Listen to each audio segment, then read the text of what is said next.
So I'm going to show you real quickly Google Classroom. I've created a fictitious student. Mrs.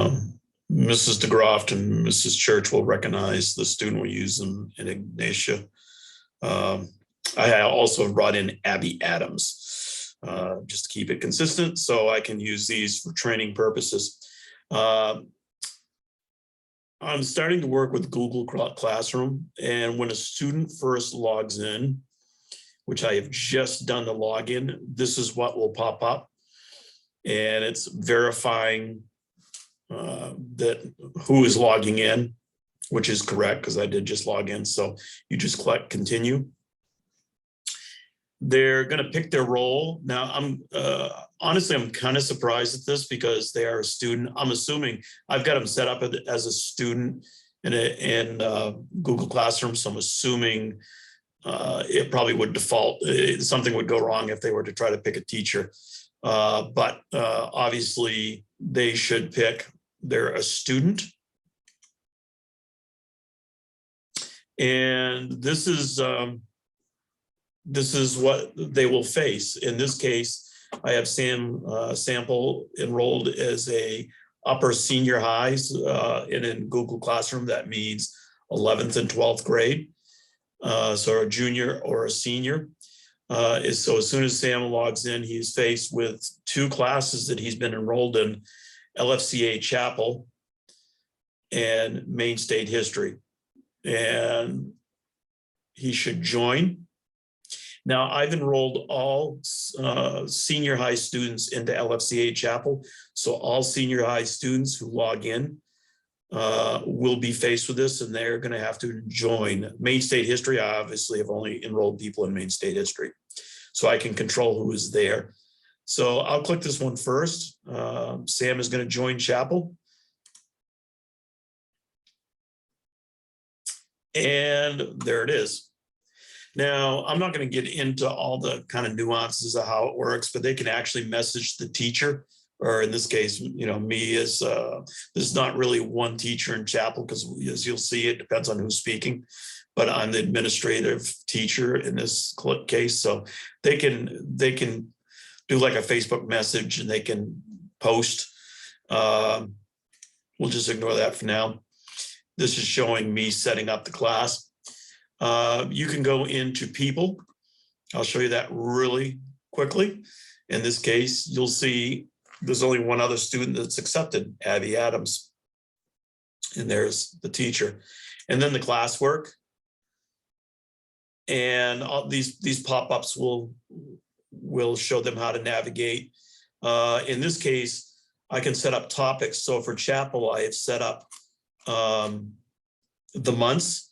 You'll see it stops at December because I haven't loaded anything in January, February, March to the end of the year, but I've got, and you notice there's nothing for September because I didn't record any chapels in September. So it's only showing what's available, but in the future, by the end of the year, all the months would be showing. If they miss a chapel, they would just go to the chapel that they've missed and click December 9th. And there's a video and the PowerPoint.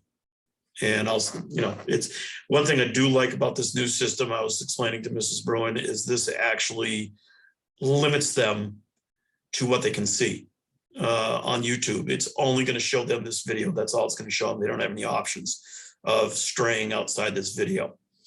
If you've ever been to somebody's webpage and it's a YouTube video, you've seen something similar. Sometimes it will have the option of go to YouTube.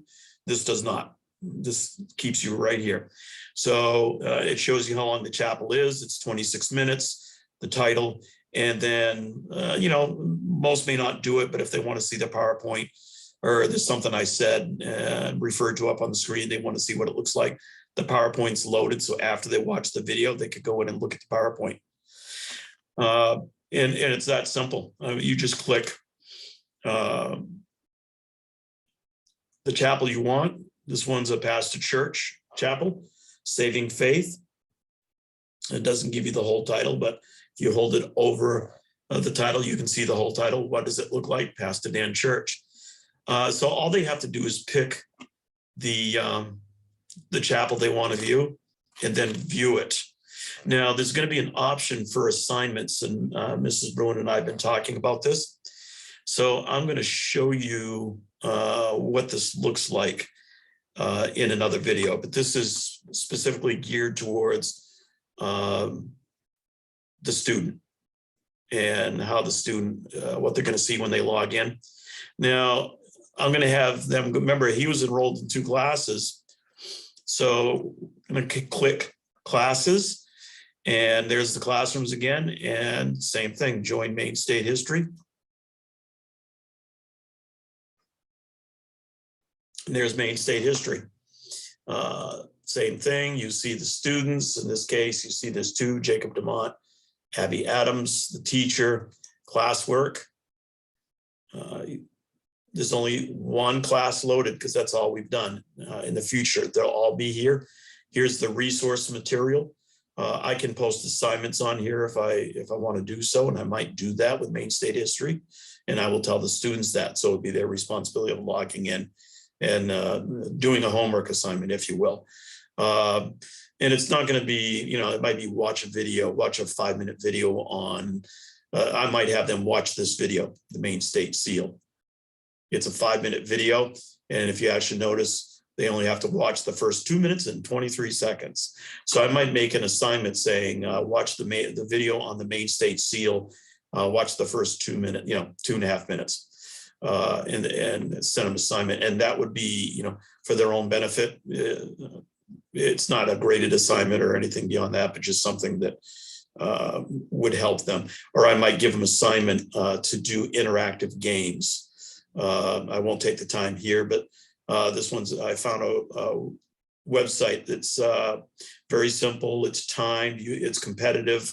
This one's a game on Maine symbols. I don't use everything that's in here because Maine has more symbols than we're working on. But this doesn't have too much more. And if they memorize what's on here, they're going to do well in the test. And this is also on the seal or the flag. So here's a brief material. They can view the material.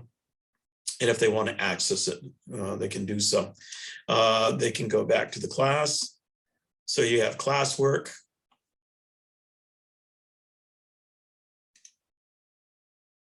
And you can just click on them and expand them out. Here's classroom study material. By the way, thank you. I mistakenly put March instead of May. That has been corrected on everything here. The handout, the PowerPoint, it has not been corrected on the video. I might actually Friday just go off in a private corner someplace, and I had Pastor do this for an Old Testament, just record a new video. Just so I don't confuse anybody down the road. But this would be all the material they would need to look at if they want to study, or if they are out sick and they want to review it. They could come in here, they could watch the video, they could look at my PowerPoint slide. They probably don't need to do this, but they can if they want to. Maybe there's, they saw something in the background, they want to check it out. This would be the important thing. This is the handout. So that pretty much covers it. All right, so that's the video on how to log in and activate Google Classroom.